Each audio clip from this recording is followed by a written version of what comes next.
যে নবীর রওজা মোবারক সম্পর্কে পৃথিবীর সমস্ত আলেমগণ একমত পোষণ করেছেন।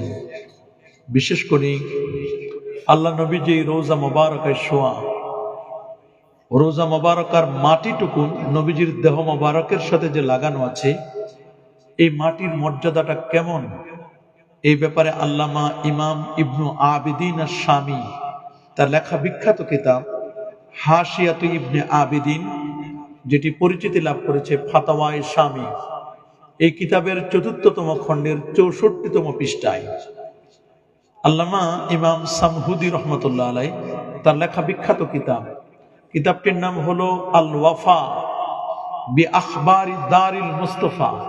এই কিতাবের প্রথম খণ্ডের ৩৮ পৃষ্ঠা। আরেকটি কিতাবের কথা না বললে নয়, আল্লামা কাজী ইয়াস আল ইয়াহসুবি তার লেখা বিখ্যাত কিতাব,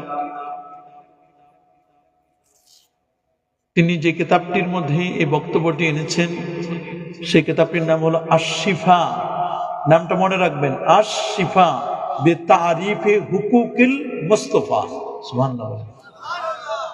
আশ-শিফা বিতারিফে হুকুকিল মুস্তাফা এই কিতাবের ২য় খণ্ডের ৯৮তম পৃষ্ঠায় স্পষ্ট করে যে বক্তব্যটি এসেছে, কদ ইনআকাদাল ইজমা আলা, এই কথার উপর সমস্ত আলেমগণ ইজমা করেছেন, ঐকমত পোষণ করেছেন যে আন্না রাউদাতান নবী সাল্লাল্লাহু আলাইহি সাল্লাম, আমার নবীর রওজা মুবারকটা এটা এত দামি, এটি আফদালু মিন বুকআতিল আরদ, নবীর রওজা শরীফের মর্যাদা গোটা পৃথিবীর চেয়েও দামি। সুবহানাল্লাহ। শুধু পৃথিবীর চেয়ে দামি তা নয়, হাত্তা মিনাল কাবাতিল মুনিফা ওয়াল মুশাররাফা। উলামায়ে কেরাম বলেছেন শুধু পৃথিবী না, পৃথিবীর মধ্যে শ্রেষ্ঠতম জায়গা যে আল্লাহর ঘর খানায়ে কাবা, যে কাবা শরীফে ১ রাকাত নামাজ পড়লে ১,০০,০০০ রাকাতের সওয়াব।